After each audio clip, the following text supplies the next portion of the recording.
Hi friends, నేను మీ త్రివేణి. ఈరోజు నేను మీకు చూపించబోయే రెసిపీ ఆలు ఎండికారం ఫ్రై అండి. చాలా సింపుల్గా ప్రిపేర్ చేసుకోవచ్చు. టేస్ట్ అయితే అదిరిపోతుంది. చికెన్ మటన్ కర్రీస్ కూడా దీని ముందు దిగదుడిపనే చెప్పాలి, అంత బాగుంటుంది.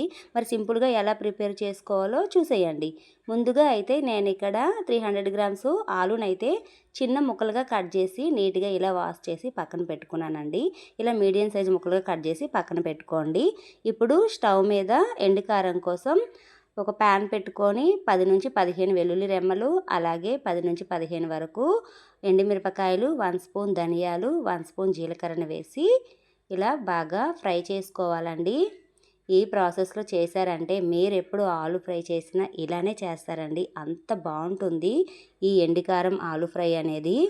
తింటే వదిలిపెట్టరండి, మాటలు లేవు, మాట్లాడుకోవడం లేవు అంటారు, అంత బాగుంటుంది. ఇలా ఫ్రై అయ్యాక మిక్సీ జార్లో వేసుకొని గ్రైండ్ చేసుకోవాలి.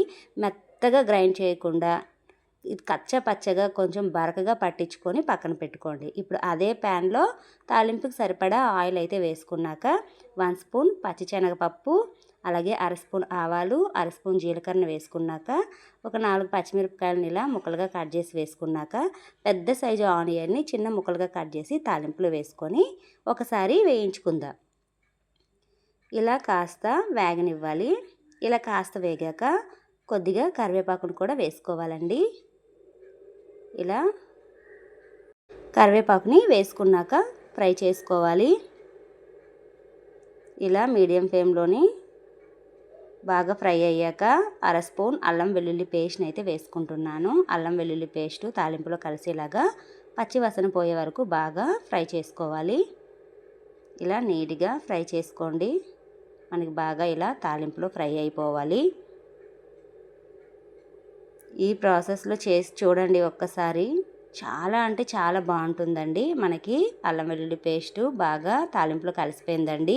మనకి ఆనియన్స్ కూడా బాగా వేగిపోయాయి చూడండి. ఇప్పుడు ముందుగా కట్ చేసి పెట్టుకున్న ఆలు ముక్కలను అయితే వేసుకుందాం. ఇలా ఆలు ముక్కల్ని వేసుకున్నాక ఒకసారి తాలింపులో కలిసేలాగా కలుపుకోండి. ఇవి కాస్త కుక్ అయ్యాక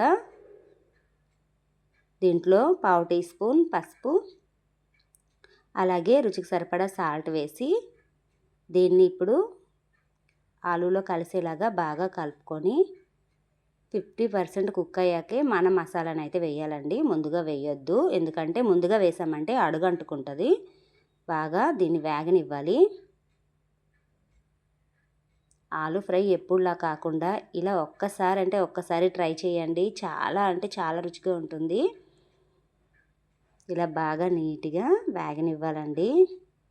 సింపుల్ ప్రాసెస్ అండి. మీరు ఇలా ఫస్ట్ టైం చేసినా కూడా అదరగొట్టేస్తారు. ఖచ్చితంగా మీకు ఇంట్లో మెచ్చుకోవాల్సిందే. ఇప్పుడు ముందుగా మనం ఎండికారం రెడీ చేసుకున్నాం కదా, ఇలా బరకగా పట్టించుకోవాలండి. ఇప్పుడు ఆలులో అయితే వేసుకోవాలి. కర్రీలో కొద్దిగా ఇలా మొత్తం వేసుకొని నీట్గా కలుపుకోవాలి. ఇలా బాగా కలుపుకోవాలండి, మొత్తం ఆలు ముక్కలకి మొత్తం పట్టేలాగా. మంచి వాసన అయితే వస్తుందండి. నిజంగా చాలా మంచి వాసన వస్తుంది. మీరు ఒక్కసారి ట్రై చేయండి, చాలా బాగుంటుంది. ఖచ్చితంగా ఇంట్లో మిమ్మల్ని మెచ్చుకోవాల్సిందని చెప్తున్నాను కదా. 100% మిమ్మల్ని మెచ్చుకుంటారు ఈ ప్రాసెస్లో చేశారంటే. అంత బాగుంటుంది కర్రీ. సింపుల్గా కూడా ప్రిపేర్ చేసుకోవచ్చు. ఇలా బాగా వేయించుకోవాలండి, గుమగుమలాడిపోతుంది. ఇలా వారం పడిన రోజుల్లో గెస్ట్లు వచ్చినా కూడా ఇలా ఆలు ఎండుకారంతో ఫ్రై చేసి పెట్టారంటే ఇష్టంగా తింటారు, అంత బాగుంటుంది. ఇలా మీడియం ఫ్లేమ్లో గ్యాస్ని అడ్జస్ట్ చేసుకుంటూ ఫ్రై చేసుకోవాలి. ఆల్మోస్ట్ మన ఆలు ఎండుకారం ఫ్రై అయితే రెడీ అయిపోయిందండి. చాలా రుచిగా ఉంటుంది.